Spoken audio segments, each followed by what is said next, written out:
கேள்வி களம்.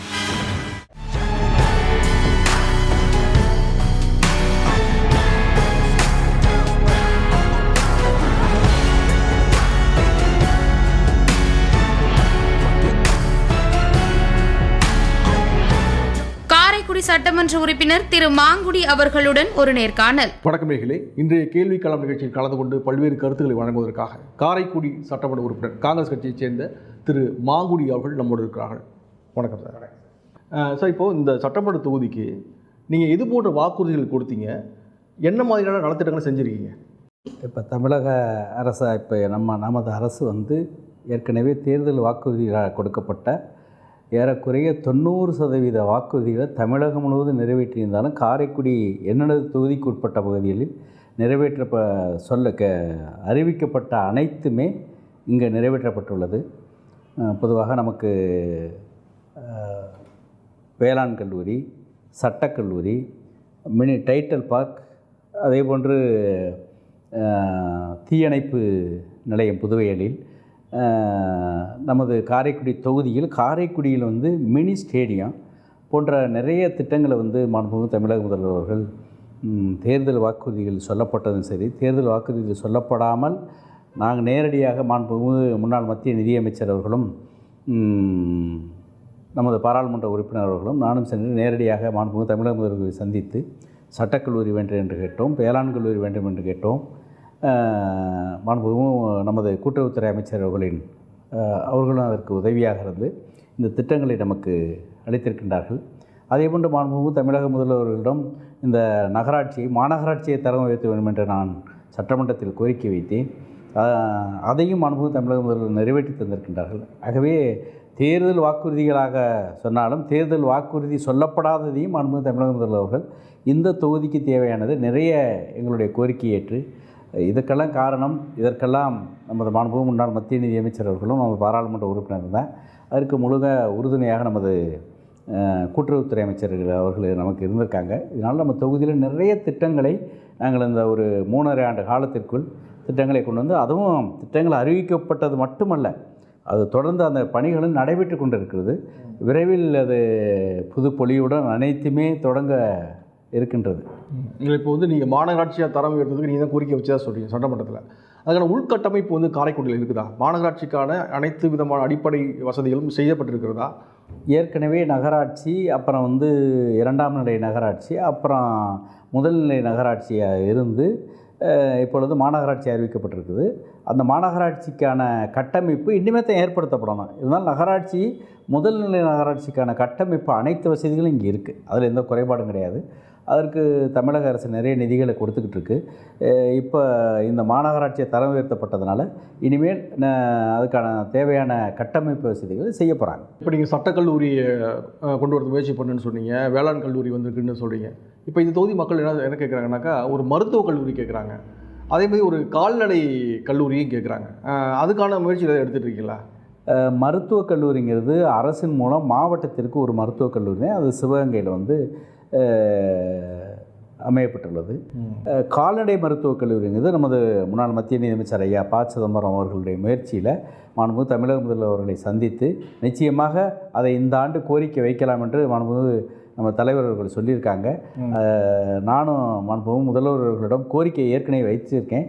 மாண்புமிகு தமிழக முதல்வர் அவர்களை நமது மாண்புமிகு முன்னாள் மத்திய நிதியமைச்சர் அவர்களும் நமது பாராளுமன்ற உறுப்பினர் அவர்களும் நமது கூட்டுறவுத்துறை அமைச்சர்கள் எல்லாம் சேர்ந்து இப்போ இந்த ஆண்டு கேட்டு அதை இந்த காலங்களுக்குள்ளேயே வாங்கிடலாங்கிற எங்களுக்கு ஒரு நம்பிக்கை இருக்குது. கோரிக்கை வைக்க இருக்கின்றோம்.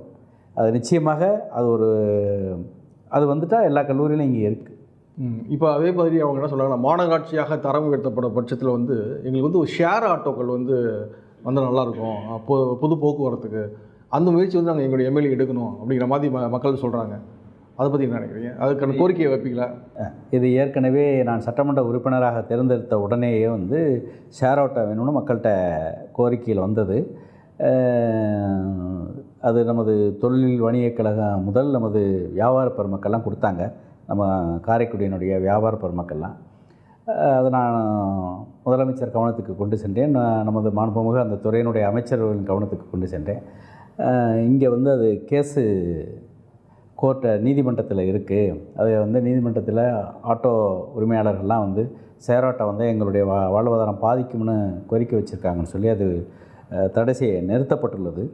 அது இப்போ மாநகராட்சியாக தரம் உயர்த்தப்பட்டதுனால நிச்சயமாக அந்த ஷேர் ஆட்டோ அவருடைய மக்களுடைய கோரிக்கை நிச்சயமாக நிறைவேறும். நீதிமன்றமும் அதுக்கு வழி விட்டுருவாங்க. ஏன்னா மாநகராட்சி பரந்த பரப்பு, இங்கே அதனுடைய தரத்திற்கு ஏற்றாற்போல் சில வசதிகள் கிடைக்கும். அது நிச்சயமாக கிடைக்கும். நான் அதை முழுமையாக அந்த கோரிக்கையை நான் பெற்றுத் தருவேன் என்பதை நான் உறுதியாக சொல்ல முடியும். இப்போ ஒரு சில பூங்காக்கள் இருக்குது. குறிப்பாக வந்து இந்த வாட்டர் டேங்க் பக்கத்தில் இருக்கக்கூடிய பூங்கா இருக்குது. அந்த பூங்காவில் வந்து விளக்கு வசதி வேணும், அது குழந்தைகள் விளையாடுறதுக்கு வந்து உபகரணங்கள்லாம் வேணும் அப்படிங்கிற மாதிரி மக்கள் கோரிக்கை வச்சுருக்காங்க. அந்த கோரிக்கை உங்களுக்கு வந்துச்சு, அதுக்கான முயற்சி எடுத்துகிட்டு இருக்கீங்களா? என்னிடம் அந்த கோரிக்கையை வந்து அந்த பகுதியில் உள்ள நடையாளர்கள் அந்த பொதுமக்கள் கேட்டாங்க. அதை நான் மாநகராட்சி நிர்வாகத்திடம் அந்த கோரிக்கையை நான் சொல்லி பண்ணி தர சொல்லிடுறேன்னு சொல்லியிருக்கேன். இல்லாவிட்டால் நம்ம சட்டமன்ற உறுப்பினர் தொகுதி மேம்பாட்டிலேருந்து நான் செஞ்சு தரேன்னு சொல்லி நான் அவர்கிட்ட சொல்லியிருக்கேன். என்னோட கோரிக்கை வச்சாங்க. இப்போ அதே மாதிரி வந்து சொல்கிறாங்க, நிறைய இளைஞர்கள் வந்து விளையாட்டுத்தில் வந்து ஆர்வமாக இருக்காங்க காரைக்குடியில். அவங்களுக்கு வந்து ஒரு விளையாட்டு மைதானம் வந்து உருவாக்கி கொடுக்கணும் அப்படின்னு சில பேர் கோரிக்கை வச்சுருக்காங்க. அந்த மைதானத்துக்கான ஏதாவது நிலப்பரப்பு இருக்குதா? அந்த முயற்சி ஏதாவது எடுத்துகிட்டு இருக்கீங்களா? நமது காரைக்குடியை பொறுத்தளவில் அழகப்பா பல்கலைக்கழகத்துக்கு சொந்தமான 3-4 விளையாட்டு பெரிய மைதானங்கள் இருக்குது. அதில் பொதுமக்கள் எல்லோரும் போய் விளையாடுறாங்க. அதில் ஒன்றும் எந்த தடையும் கிடையாது. அழகப்பா மாதிரி மேல்நிலைப் பள்ளியில் இருக்குது. இருந்தாலும் பொதுவான மைதானம் வேண்டும் என்று கோரிக்கை நிறைய. அதன் அடிப்படையில் தான் மாண்புமிகு தமிழக முதல்வரிடம் கோரிக்கை வச்சேன். அது சென்ற ஆண்டு 10 மினி ஸ்டேடியம் கொடுத்தாங்க. தமிழகத்தில் அறிவிக்கப்பட்டதில் காரைக்குடிக்கு அந்த 10ல் 1 நமக்கு அறிவிக்கப்பட்டது. அதற்கு வந்து விளையாட்டுத்துறை அமைச்சராக இருந்த முன்னாள் அமைச்சர் மெய்யநாதன் அவர்களும் முன்னாடி. ஆமாம். அதன் பிறகு இப்பொழுது உதயநிதி ஸ்டாலின் உதயநிதி ஸ்டாலின் அமைச்சர் அவர்களும் நமக்காக ஒதுக்கீடு செய்து அந்த பணி முடிவு வரக்கூடிய நிலையில் இருக்கின்றது. விரைவில் அது பொதுமக்கள் பயன்பாட்டிற்கு விடப்படும். அது தவிர்த்து நமது பகுதியில் விளையாட்டு மைதானத்திற்கான இன்னொரு இடமும் தேர்வு செய்யப்பட்டிருக்கின்றது. அதுவும் அந்த விளையாட்டு மைதானத்திற்கான அனைத்து நிலைகளையும் நான் நிச்சயமாக அடுத்த ஆண்டுக்குள்ளே அதை ஏற்பாடு செய்து கொடுக்கிறேன். எந்த இடத்துல நீங்கள் தேர்ந்தெடுக்கிறீங்க? நம்ம NGO colony, விஓஓ colony, drivers colony, போக்குவரத்து நகர் இடையில் வந்து ஒரு 5 ஏக்கர் பரப்பளவு உள்ள ஒரு பெரிய மைதானம் இருக்குது. அந்த மைதானத்தை ஃபுட்பால் கிரவுண்டு மற்ற விளையாட்டு கிரவுண்டுகளுக்கு பயன்படுத்திக்கிட்டு இருக்காங்க. அதில் நான் நிரந்தரமாக அதில் ஏற்பாடு செய்து கொடுப்பதாக முடிவு பண்ணியிருக்கேன். அடுத்த ஆண்டு அதை நான் செய்து கொடுப்பேன். அரசின் மூலம் நான் அதில் நடக்கக்கூடிய அனைத்து வசதிகளையும் செய்து கொடுக்க முடியும். சட்டமன்ற உறுப்பினர்களிருந்தும் அதை செய்து கொடுக்கலாம்னு முடிவு எடுத்திருக்கேன். அப்புறம் வந்து மீனவர்கள் மீன் விற்கக்கூடியவங்க சாலை ஓரத்தில் வந்து நாங்கள் வந்து மீன் கடையை போட்டிருக்கோம், மீன் வியாபாரம் பண்ணுறோம், எங்களுக்கு வந்து ஒரு சந்தை மாதிரி வந்து ஒரு இதை உருவாக்கி கொடுக்கணும், எல்லாம் ஒரே இடத்துல வந்து மீன் விற்கிறதுக்கு மக்கள்லாம் வந்து வாங்கிறதுக்கு வசதியாக இருக்கும்னு சொல்கிறாங்க. அதுக்கான முயற்சிக்கு ஏதாவது வாய்ப்பு இருக்கா? இது வந்து நான் ஊராட்சி மன்ற தலைவராக இருந்தபோதே வந்து நமது சங்கராபுரம் ஊராட்சி பகுதியில் பெரிச்சியம்மன் கோவில்னு இருக்குது. அதன் அருகில் ஒரு மார்க்கெட்டுக்காக ஒரு 20 கடைகள் அந்த பகுதியில் கட்டினோம். கட்டி நம்ம மாண்புமிகு முன்னாள் மத்திய நிதியமைச்சராக ஐயா சிதம்பரம் ஐயா இருக்கும் பொழுதும் திறந்து வச்சாங்க. அங்கே மக்களெல்லாம் கூப்பிட்றோம், வரமாட்டேங்கிறாங்க. உள்ளே இருக்குது மெயின் ரோட்டில் போடணும்னே இருக்குது. ஏற்கனவே ஒன்று ஏற்பாடு பண்ணி கொடுத்தான். எல்லா வசதியும் ஷெட்டு நல்ல கட்டணமாக கட்டி தண்ணி வசதியெல்லாம் பண்ணி பாத்ரூமெல்லாம் பண்ணி கொடுத்தான். அதில் வர மறுக்கிறாங்க உள்ளே இருக்குன்ட்டு. ஏன் ரோடு மேலே போட்டு பழகிட்டாங்க. அப்போது மாநகராட்சியினுடைய மீன் மார்க்கெட்டே ஒன்று இருக்குது. அங்கேயுமே நிறைய போகிறதில்ல. நிறைய பேர் எல்லாம் ரோட்லேயே போட்டு வியாபாரம் பண்ணணும்னு நினைக்கிறாங்க. ஆனால் அவங்க இப்போ கேட்குறாங்களே, அது எப்படி? அது அவங்களுக்கு தேவையான வசதியோடு மீன் மார்க்கெட்டு நம்ம மாநகராட்சி நிர்வாகமே பண்ணி கொடுத்துருக்கேன். உள்ள வசதியாக இருக்குது, எல்லாமே இருக்குது. நிறைய பேர் இங்கே போகிறது கிடையாது. நிறைய பெரிய பில்டிங்கே கட்டி மாநகராட்சி நிர்வாகமே கொடுத்துருக்கேன். அரசு எல்லா வசதியும் பண்ணி கொடுத்துருக்கு. மக்கள் ரோட்லேயே போடுறாங்க, ரோட்லேயே போட்டு வியாபாரம் பண்ணி பழகிட்டாங்க. அவ்வளோதான். நீங்கள் எங்கே போட்டாலும் இந்த ரோட்டில் தான் போடுவாங்க. இப்போ வந்து காரைக்குடி வந்து ஒரு தொழில் நகரம் அப்படிங்கிற மாதிரியான சிறப்போடு இருக்குது. இங்கே என்ன மாதிரி தொழில்களாக இருக்குது? அந்த தொழில் வளர்ச்சிக்கு என்ன மாதிரியான முயற்சிகள் நடந்துகிட்ருக்கீங்க? இங்கே உற்பத்தி நிறுவனங்கள் எதுவும் கிடையாது. வியாபாரம் நடந்துகிட்ருக்கு. ஆமாம், வியாபாரம் மட்டும்தானே ஒழிய உற்பத்தி நிறுவனங்கள் நிறைய கிடையாது. எல்லாம் உற்பத்தி நிறுவனங்கள் வேறு ஊரில் பெரிய நகரங்களை நோக்கி இருக்கிறதுனால இங்கே உற்பத்தி நிறுவனங்கள் இங்கே பள்ளி கல்லூரிகள் இது போன்று தான் இருக்கக்கூடிய உற்பத்தி நிறுவனங்களில் எல்லாம் வாங்கி விற்கக்கூடிய மார்க்கெட் தான் இங்கே. உற்பத்தி நிறுவனங்கள் இங்கே நிறைய உருவாகலை. இங்கே தான் இப்போ இந்த சாலை போக்குவரத்து நகாய் ரோடெல்லாம் வந்துருச்சு. இப்போ தான் உற்பத்தி நிறுவனங்கள் சின்ன சின்ன யூனிட்டுகளாக வருது. இன்னும் நிறைய நம்ம தொழில் முனைவோர்கள் வரணும். இங்கே பண்ணாமல் வர மாட்டேங்கிறாங்க. இங்கே வந்து போதிய தொழிலாளர்கள் கிடைக்க மாட்டேங்குது, இங்கே கூடுதல் செலவினாகுதுன்னு வர மாட்டேங்கிறாங்க. வெளியே போகிறாங்க. கோயம்புத்தூர், ஈரோடு, சென்னை இந்த பக்கம் போகிறாங்களே ஒழிய இங்கே உள்ளவங்களே அங்கிட்டு தான் தொழில் பண்ணுறாங்க. இன்னும் இங்கே வரணும், அவங்களுக்கு தேவையான வசதிகளை செய்து கொடுப்பதற்கு அரசு தயாராக இருக்குது. இல்லை, அதுக்கான கோரிக்கையை வைக்கிறீங்களா, இல்லை முயற்சியில் எடுத்திருக்கீங்களா? நிறைய தொழில் முனைவர் இப்போ கூட நான் சிப்காட் வேணும்னு சொல்லி கேட்டு அதற்கான 102 ஏக்கரை வந்து மாண்புமிகு முதலமைச்சர் அவர்களிடம் கோரிக்கை வச்சேன். உடனடியாக அந்த கோரிக்கை ஏற்று அதுக்கான ஆய்வெல்லாம் நடத்தி ஒரு 102 ஏக்கர் அதை இடம் மார்க்கிங் பண்ணியிருக்காங்க. மாண்புமிகு தொழில்துறை அமைச்சர் கூட அன்றைக்கி நான் இங்கே வந்திருக்கும் பொழுது அவங்ககிட்ட கூட சொன்னேன், இடத்தையே ஐடென்டிஃபை பண்ணி காமிச்சிட்டு இங்கே வந்திருக்கும் போது மினி டைட்டில் பார்க்கை பார்க்க வரும்பொழுது அதையும் காமிச்சம் பார்த்தாங்க. அதுக்கான ஏற்பாடுகள் நடந்துக்கிட்டு இருக்குது. சின்ன சின்ன யூனிட்டுகள் இங்கே கொண்டு வந்துடலாம் அப்படிங்கிறதுக்கான ஏற்பாடு இருக்குது. அதே போல் சிட்கோன்னு ஒரு யூனிட் இங்கே நடந்துக்கிட்டு இருக்குது. சிட்கோவில் நிறைய ஒரு ஏறக்குறைய 30 யூனிட்டுக்கு மேலே சின்ன சின்ன யூனிட்டுகள் நடந்துக்கிட்டு இருக்குது. தொழில் முனைவோர்களை அவங்களுக்கு சில வசதிகளை சில ஏற்பாடுகளை அரசு செய்து கொடுத்து பண்ணி கொடுக்கணும். நாங்கள் செய்து கொடுக்கறதுக்கு அரசிடமிருந்து பெற்றுத்தரதுக்கு நாங்கள் தயாராக இருக்கோம். அரசும் தயாராக இருக்குது. இன்னும் நிறைய வரமாட்டேங்கிறாங்க. ஆர்வமாக வந்தாங்கன்னா அவங்களுக்கு தேவையானதை நிச்சயம் பண்ணி கொடுக்கலாம். அரசு எப்போ தொழில் முனைவோர்களை ஊக்குவிக்கலாம், தொழில் நிறைய விரிவுபடுத்தலாங்கிறதுல ரொம்ப ஆர்வமாக இருக்கா நம்ம அரசு. அது மக்கள் பயன்படுத்திக்கணும். தொழில் முனைவோர் பயன்படுத்திக்கிறாங்கன்னா அதனை ஏற்பாடுகளையும் நமது பாராளுமன்ற உறுப்பினர் கார்த்தி சிதம்பரம் சார் இருக்காங்க, நமது முன்னாள் மத்திய நிதியமைச்சர் ஐயா ப சிதம்பரம் இருக்காங்க. நிச்சயமாக இந்த தொழில் முனைவோர்களுக்கு ரொம்ப ஆதரவாக இருப்பாங்க. நம்ம தமிழக அரசு முதலமைச்சர் அவர்கள் நிறைய பண்ணி கொடுக்குறாங்க. வந்தாங்கன்னா நாங்கள் செய்து கொடுக்கறதுக்கு தயாராக இருக்கோம். சரிங்க. இப்போ சொன்னீங்க, இப்போ பாராளுமன்ற உறுப்பினர் கார்த்தி சிதம்பரம் அவர்கள் வந்து முழுமையாக ஒத்துழைப்பு கொடுக்குறாங்கன்னு சொல்லிட்டு அவரும் வந்து நிறைய இந்த சட்டக்குழு வர்றதுக்கான நிறைய முயற்சிகள் எடுத்திருக்காங்க. ஆமாம். அவரோட இணைஞ்சு வேறு என்ன மாதிரியான முயற்சிகள்லாம் இப்போ பண்ணிகிட்டு இருக்கீங்க? இப்போ வேறு புதுசாக ஏதாவது கொண்டு வரதுக்கு, மக்கள் நல திட்டத்துக்கு ஏதாவது ப்ராசஸிங்கில் இருக்கா ஏதாவது? ஆமாம். அவர் வந்து சிவகங்கை மாவட்டம் முழுவதுமே வந்து தொழில்துறைகளை கொண்டு வந்து ஏதாவது பண்ணணும்னு சொல்லி நிறைய முயற்சிகள் எடுக்கிறாங்க. ஆனால் தொழில் நிறுவனங்கள் இங்கே வந்து பண்ணுற அளவுக்கு இந்த ஊரில் முன் வர மாட்டேங்கிறாங்க. பெரிய பெரிய நிறுவனங்களை கொண்டு வந்துடலான்னு பார்க்குறாங்க. தொழில் முனைவோர்கள் இங்கே வர அந்த அளவுக்கு இங்கே தொழிலாளர்கள் கிடைக்கிறது தான் அவர்களுடையது, வேற ஒன்றும் கிடையாது. அப்போ அந்த சூழ்நிலையில் தான் நம்ம திருமயத்தில் முன்னாள் மத்திய நிதியமைச்சர் அவர்கள் நிதியமைச்சராக இருக்கும் பொழுது தான் திருமயத்து பக்கத்தில் BHEL பெல் நிறுவனத்தை கொண்டு வந்தாங்க. இங்கே தமிழ்நாட்டில் கிடையாது, 2 இடத்துல தான். அது திருச்சிக்கு அடுத்து இங்கே ஒரு யூனிட்டை கொண்டு வர்றதுக்கு ரொம்ப சிரமப்பட்டு அந்த நிறுவனத்தை நம்ம பாராளுமன்ற தொகுதிக்கு உட்பட்ட அந்த மத்திய பகுதியில் அமைச்சிருக்காங்க. அதில் இன்றைக்கி ஆயிரக்கணக்கான பேர் வேலை பார்க்குறாங்க. ஒரு பெரிய நிறுவனம் அது. இன்னும் நம்ம அரசு இருந்திருந்தால் இன்னும் நிறைய திட்டங்களை கொண்டு வந்திருக்கலாம். இது போன்ற நிறைய திட்டங்களை கொண்டு வந்திருக்கலாம். முன்னாள் மத்திய நிதியமைச்சர் அவர்கள் பொறுப்பில் இருந்த காலங்களில் தான் நிறைய சின்ன சின்ன தொழில் நிறுவனங்கள், வங்கிகள், இந்த வசதிகள்லாம் அந்த பகுதிக்கு வந்ததுன்னு எல்லா மக்களுக்குமே நல்லா தெரியும். இப்போ அரசு ரீதியாக சொல்கிறீங்க, நீங்கள் சட்டமன்ற உறுப்பினராக நீங்கள் வச்ச கோரிக்கைகள் சொல்கிறீங்க, முயற்சியை சொல்கிறீங்க. கட்சி ரீதியாக காரைக்குடி எப்படி இருக்குது? மக்கள் மத்தியில் வந்து காங்கிரஸ் கட்சிக்கான செல்வாக்கு வந்து அதிகரிச்சிருக்குதா? கட்சி ரீதியாக நீங்கள் அதை வளர்த்து எடுக்கக்கூடிய பணிகள் ஏதாவது ஈடுபடுறீங்களா? கட்சி ரீதியாக வந்து காங்கிரஸ் கட்சியினுடைய வளர்ச்சியில் எந்த குறைவும் கிடையாது. இருந்தாலும் வந்து தமிழகத்தில் வந்து திராவிட கட்சிகளுடைய வளர்ச்சி அவங்க மாறி மாறி அரசுகள் வந்த காரணத்தினால அவங்களுடைய வளர்ச்சிகள் இருக்குது, அது ஒத்துக்கிறோம். இருந்தாலும் காங்கிரஸ் கட்சி இப்போ இல்லை, எப்பொழுதுமே அந்த காங்கிரஸ் கட்சியினுடைய வலு குறையாது.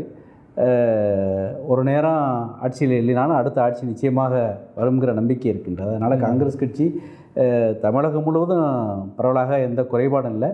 இருந்தாலும் சிவகங்கை மாவட்டத்தை பொறுத்தவரை எல்லா மாவட்டத்தையோடு நாங்கள் சிவகங்கை மாவட்டத்தில் அந்த கட்சியை வலுப்பெற வைத்திருக்கின்றோம். அது எல்லா கட்டமைப்போடு வைத்திருக்கிறோம். அதுக்கப்புறம் முழுக்க காரணம் அது முன்னாள் மத்திய நிதியமைச்சர் ஐயா ப சிதம்பரம் அவர்களும் நமது பாராளுமன்ற உறுப்பினர்களும் இருக்கக்கூடிய காரணத்தினால இந்த மாவட்டத்தினுடைய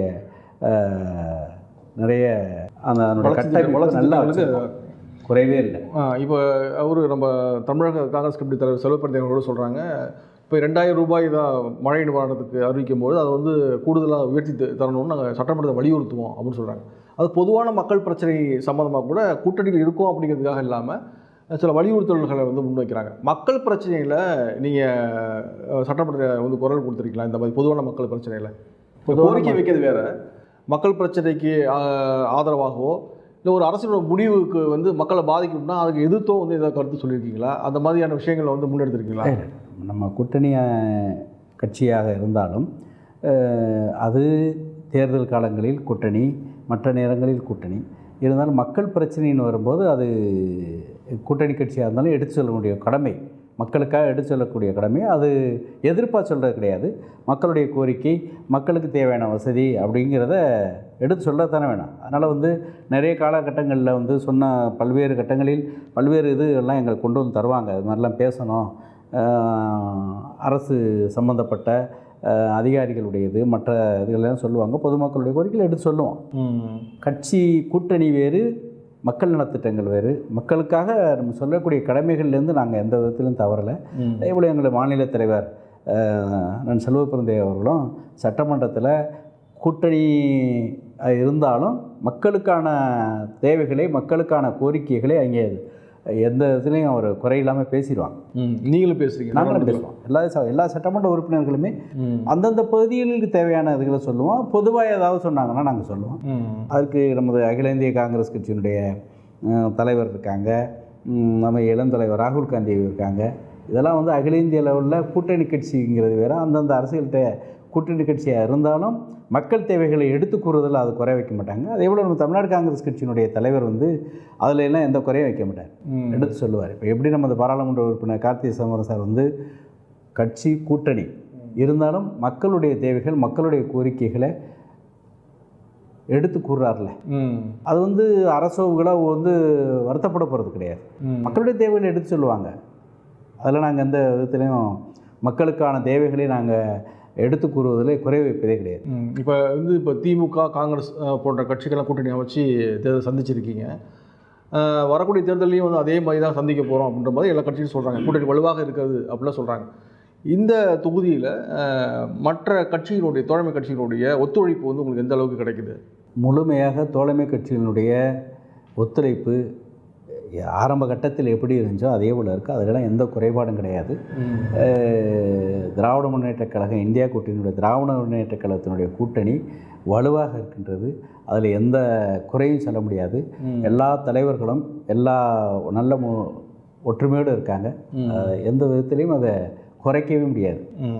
செல்வாக்கு குறைய வாய்ப்பே இல்லை. செல்வாக்கு புதிய புதிய கட்சிகள்லாம் கூட வர்றாங்க, இளைஞர்கள்லாம் அங்கே போகிறாங்க அப்படின்னு சொல்கிறாங்க. விஜய் அவர்களுடைய கட்சியிலலாம் போகிறாங்க அப்படின்னு சொல்கிறாங்க.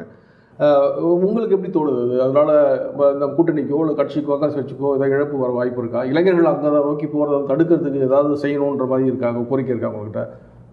இளைஞர்களுங்கிறது புதுசாக வர்ற கட்சிகளுக்கு போகிறது, அப்புறம் மாறி வர்றது இது இயல்பு. போவாங்க. இந்த கட்சியிலேருந்து யாரும் போகலை. நம்ம கூட்டணி கட்சியிலேருந்து உள்ள இளைஞர்கள் யாரும் வந்து அந்த கட்சிக்கு போகல. புது வரவுகளாக போவாங்க. நம்ம கூட்டணிங்கிறது பலமாக இருக்குது. அது எந்த விதத்துலையும் யாரும் அதை பிளவுபடுத்த முடியாது, பிரிக்க முடியாது. இந்த கூட்டணி வலுவாக இருக்குது, அதில் குறையே இல்லை. எந்த புதிய கட்சி துவங்கினாலும் அந்த கூட்டணி, இந்த புதிய கட்சி துவங்கினாலும் யார் போகிறா? இந்த கூட்டணி வலுவாக இருக்குது. கிட்டத்தட்ட 3.5 ஆண்டு காலம் வந்து திமுக ஆட்சி தமிழகத்தில் நடந்து கொண்டு இருக்கிறது. உங்களுக்கு வந்து தனிப்பட்ட ரீதியாக வந்து திருப்தியாக இருக்கா திமுக அரசுடைய செயல்பாடுகள்? நான் சட்டமன்ற உறுப்பினர் என்ற முறையில் நிச்சயமாக நான் ரொம்ப திருப்தியாக இருக்குன்னு சொல்ல முடியும். என்னென்னா, நிறைய திட்டங்களே நாங்கள் வந்து சட்டமன்றத்தில் மாண்புமிகு தமிழக முதல்வர்கள் 110 விதியின் கீழோ மற்ற சாதாரண நேரங்களில் எதை அறிவித்தாலும் சரி, அறிவித்த உடனே 2-3 மாதங்களில் அந்த திட்டங்கள் நிறைவேற்றப்படுகின்றது. ஒரு சில திட்டங்கள் நிதிக்கேற்றவாறு முன்பினாகலாம். ஏற்கனவே தேர்தல் வாக்குறுதியாக அறிவிக்கப்பட்ட திட்டங்களை தவிர்த்து நிறைய திட்டங்கள் புதிதாக அறிவிச்சிருக்காங்க. மாணவர்களுக்காக இருக்கட்டும், பொதுமக்களுக்காக இருக்கட்டும், நிறைய திட்டங்கள் அறிவிச்சிருக்காங்க. திட்டங்களும் உடனடியாக நடைமுறைக்கு வந்திருக்கு. அதில் எந்த குறையும் கிடையாது. அதே போல் என்னுடைய தொகுதிக்கு உட்பட்ட பகுதியில் கேட்கப்பட்ட அனைத்துமே எனக்கு திருப்தி அளிக்கக்கூடிய அளவில் இருக்குது. அதனால் நமது இந்த அரசை எந்த விதத்திலையும் குறை சொல்லுவது என்பது, பிடித்தவர்கள் பிடிக்காதவர்கள் அப்படி இருப்பாங்க சொல்லுவாங்க. எங்களை பொறுத்தளவில் தமிழக முதல்வர் சிறந்த முறையில் திட்டங்களை அறிவித்து செயல்படுத்தி இந்த தமிழக மக்களுக்கு பல்வேறு திட்டங்களை கொடுத்துருக்காங்க. அதில் எல்லோருமே நிச்சயமாக ஒவ்வொரு குடும்பத்திலும் உள்ள ஒவ்வொரு தனி மனிதருக்கும் அந்த திட்டங்கள் சென்றடைந்திருக்கிறது, பெற்றிருக்கிறோம் என்ற பெருமையோடு இருக்காங்க. இப்போ வந்து திரும்ப திரும்ப சொல்கிறாங்க 200 தொகுதிகளுக்கு மேலே வெற்றி பெறுவோம் 2026 தேர்தலில் அப்படின்றாங்க. அந்த நம்பிக்கை உங்களுக்கும் இருக்குது இல்லையா? நிச்சயமா. திமுக கூட்டணி திமுக கூட்டணி கட்டமைப்பு வலுவாக இருக்கிறது. நிச்சயமாக அவர்கள் சொல்வது உறுதி. நிச்சயமாக அந்த கூட்டணி வெல்லும். சார், இப்போ வந்து உங்கள் தொகுதியில் வந்து நிறைய பாரம்பரியமான இடங்களும் இருக்குது. அதில் ஒரு குறிப்பாக சங்கரபதி கோட்டை இருக்குது. அதை இப்போ சீரமைக்கணும் அப்படிங்கிற மாதிரியான ஒரு கோரிக்கையை நீங்கள் முன் வச்சதாகவும் அதுக்கான பணிகள் நடந்து கொண்டு இருப்பதாகவும் சொல்லப்படுது. அது எந்த அளவில் இருக்குது பணிகள்? இது வேலுநாச்சியாரோடு இருந்த மருது சகோதரர்கள் பயிற்சி பெற்ற இடம் இது. இது அந்த கோட்டை சிதலமடைந்து பல ஆண்டுகளாக அது பராமரிக்கப்படாமல் கிடந்தது. இதை பல்வேறு தரப்பட கோரிக்கைகள் வைத்து அது நடைபெறலை. நான் மாண்புமிகு தமிழக முதல்வர்களிடம் சட்டமன்றத்தில் நான் கோரிக்கை வைத்தேன். உடனடியாக அந்த ஆண்டே அதற்கான ஆய்வை மேற்கொண்டு ஏறக்குறைய 9 கோடிக்கு மேல் அதுக்கு நிதியை ஒதுக்கி அந்த பணி இப்பொழுது துவக்கப்பட்டு பணி நடைபெற்று கொண்டிருக்கின்றது. இது வரலாற்று சிறப்பு மிக்க ஒரு இடம். இதெல்லாம் இனிமேல் வரக்கூடிய சந்ததியினர் இந்த மாதிரிலாம் போர் பயிற்சி நடந்த இடம். இது இந்த நமக்காக போரிட்டவர்கள் இங்கு பயிற்சி பெற்ற இடம் அப்படிங்கிறத எதிர்கால சந்ததியினர் தெரிஞ்சுக்கிறதுக்கு நல்ல வாய்ப்பு. இதை புறநமைக்கக்கூடிய பணி நடந்துக்கிட்டு இருக்கு. இது மாண்புமிகு தமிழக முதல்வர்கள் இது மட்டுமல்ல, எங்கெங்கெல்லாம் இது போன்று சிதலமடைந்து கிடக்கக்கூடிய அனைத்து இதுகளையும் பழங்கால நினைவுக்கு வரக்கூடிய சின்ன இதுகளெல்லாம் எடுத்து முன்னெடுத்து அதில் பயன்படுத்தி அதை புறணமிச்சுக்கிட்டு இருக்காங்க. அதில் நம்ம சங்கரவதி கோட்டை பண்ணி கொடுத்தது மிகவும் பெருமைக்குரியது. அதனால் இந்த நேரத்தில் நான் மாண்புமிகு முதலமைச்சர் அவர்களுக்கு நன்றி தெரிவித்துக் கொள்ள கடமைப்பட்டிருக்கேன். ஏன்னா இது பல்வேறு முதலமைச்சர்கள்ட்ட பண்ணலை, இப்போ பண்ணியிருக்காங்களே, இது பெருமையாக இருக்குது. அது இந்த மக்களுக்கு கிடைத்த பெரிய வாய்ப்பு. மக்களுடைய பல கோரிக்கைகளுக்கு நீங்கள் செவிசாய்த்து தொடர்ச்சியாக முயற்சி பண்ணுறதா சொல்கிறீங்க. அதில் மிக முக்கியமான ஒரு கோரிக்கையை காரைக்குடிக்கு ஒரு பெரிய நீச்சல் குளம் வேணும் என்கிற ஒரு கோரிக்கையும் இருக்குது. அதுக்கான ஒரு முன்முயற்சி தான் எடுத்துருக்கீங்களா? அது இப்போ அது மாதிரியான கோரிக்கைகள் வந்திருக்கின்றது. நிச்சயமாக இப்போ வருங்காலங்களில் மாண்புமிகு தமிழக முதல்வர்களிடம் தமிழக அரசிடம் இந்த கோரிக்கையை வைத்து அந்த பகுதியில் தேவையான அதுக்கான இடங்கள்லாம் கூட இருக்குது. அதுக்கு நிதிகளை பெற்று மக்களுடைய கோரிக்கையை நிச்சயமாக இப்போ தொகுதி மேம்பாட்டு நிதியிலேருந்து பண்ண முடியாது, அந்த அளவுக்கு பண்ணலாம். தொகுதி மேம்பாட்டு நிதியிலேருந்து பண்ணலாம். இதுக்கு நிறைய தேவை இருக்கிறதுனால பண்ணலாம். தொகுதி மேம்பாட்டு நிதியை மாநிலங்களவை நமது பாராளுமன்ற உறுப்பினர் தொகுதி மேம்பாட்டு நிதியிலேருந்து கூட பண்ணலாம். நிச்சயமாக அவங்கள்ட்ட அந்த கோரிக்கையை கொண்டு சென்று அதை செய்து கொடுக்க. நல்லது சார். இப்போ இந்த நிகழ்ச்சி கலந்து கொண்டு பல்வேறு கேள்விகளுக்கு பதில் சொன்னீங்க. வசந்தர்கள் சார்பில் நன்றி சார். நன்றி நன்றி நன்றி. கேள்வி களம்.